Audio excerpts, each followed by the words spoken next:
guys, assalamualaikum warahmatullahi wabarakatuh. Perkenalkan, saya Asra Msyuni, NIM B24060015 dari Fakultas Kesehatan Prodi S1 Kebidanan Universitas Megabuana Palopo.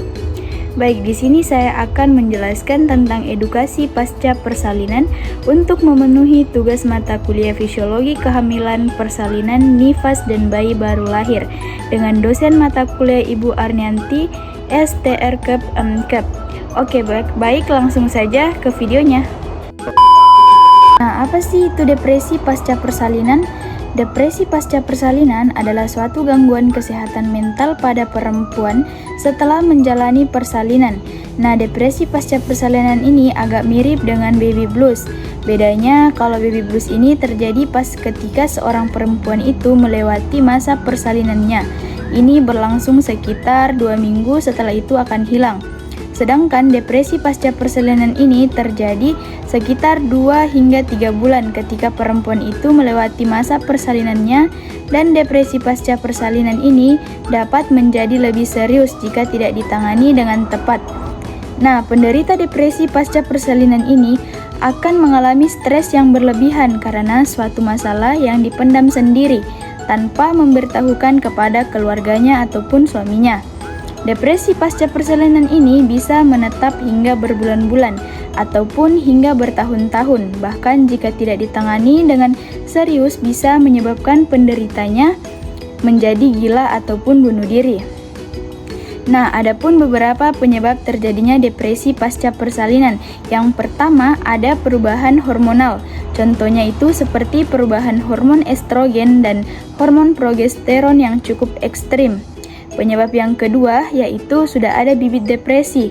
Nah, contohnya ketika semasa hamil itu ibu memiliki masalah tetapi tidak dibicarakan dengan keluarga ataupun suaminya dan dipendam sendiri. Oleh karena itu, ibu nantinya menjadi beban pikiran dalam hidup sang ibu. Selanjutnya ada adaptasi peran baru. Contohnya yaitu adaptasi seorang perempuan untuk menjadi sebagai seorang ibu. Biasanya perempuan yang mengalami depresi pasca persalinan dengan faktor adaptasi peran baru ini memiliki umur di bawah 20 tahun. Nah, kita ketahui bahwa umur normal untuk menikah yaitu 20 hingga 30 tahun. Jadi jika di bawah 20 tahun ini dianggap umur yang belum matang baik fisik maupun mentalnya untuk menjalani peran barunya sebagai seorang ibu. Nah, selanjutnya ada faktor kelelahan.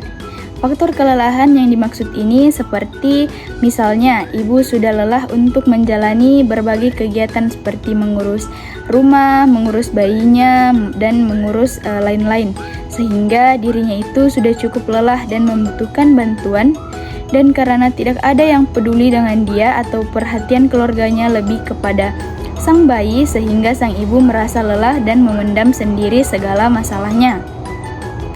Kemudian yang terakhir itu ada kurangnya dukungan dari lingkungan sekitar, seperti dukungan suami, keluarga, dukungan sahabat, teman-teman, dukungan dari orang-orang di sekitarnya yang sangat penting bagi kesehatan mental sang ibu. Nah, selanjutnya itu adapun beberapa gejala depresi pasca persalinan. Yang pertama ada perasaan sedih terus-menerus. Yang kedua merasa tidak bersemangat. Yang ketiga enggan merawat dan berinteraksi dengan bayinya. Yang keempat tidak ada keinginan untuk merawat diri sendiri. Kehilangan minat pada hal-hal yang disukai, merasa terus khawatir terhadap bayinya, mudah tersinggung atau sedikit-sedikit marah, kurang tidur, sulit konsentrasi, merasa tidak pantas menjadi sang ibu. Berikut ini ada cara mengatasi depresi pasca persalinan yang bisa diterapkan, yaitu yang pertama, selalu berada di lingkungan positif demi mencegah terjadinya depresi pasca persalinan. Ibu sebaiknya berada di lingkungan yang positif, lingkungan dengan orang-orang yang bisa memberikan dukungan kepada ibu. Hindari terlalu lama bersama orang yang hanya membuat pikiran dan emosi ibu tertekan. Yang kedua, hindari diri dari sesuatu yang mengerikan. Beberapa hal mengerikan itu seperti nonton film horor, sebaiknya ibu hindari pasca persalinan, apalagi jika sudah merasa mengalami depresi, karena biasanya wanita yang berada pada situasi seperti itu memiliki emosi yang kurang stabil, hingga sangat mudah untuk mengaitkan adegan horor dan mengerikan yang telah ditonton dengan kehidupan pribadinya. Yang ketiga, tidak memaksakan diri melakukan kegiatan berat.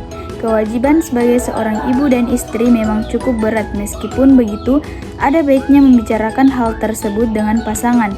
Hal ini dilakukan agar ibu tidak terlalu terbebani dengan berbagai kegiatan yang berat. Yang keempat, tidak serta-merta mengandalkan pendapat orang lain. Perlu diingat bahwa cepat mengandalkan pendapat orang lain hanya akan membuat ibu menjadi terobsesi.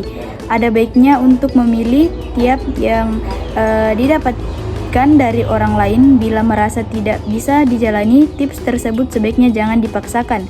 Dan yang terakhir, segera konsultasikan kepada dokter ataupun tenaga medis lainnya.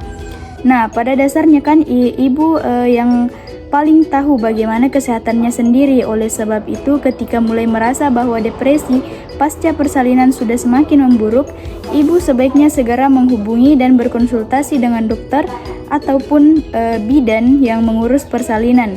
Dengan adanya hal tersebut dapat memungkinkan tingkat depresi ibu dapat menurun. Nah, demikian sedikit edukasi dari saya mengenai depresi pasca persalinan. Nah, kesehatan mental ini tak kalah penting dengan kesehatan fisik, sehingga harus dijaga dengan baik. Nah, itulah sedikit edukasi dari saya. Mohon maaf jika ada salah kata. Dengan ucapan wassalamualaikum warahmatullahi wabarakatuh.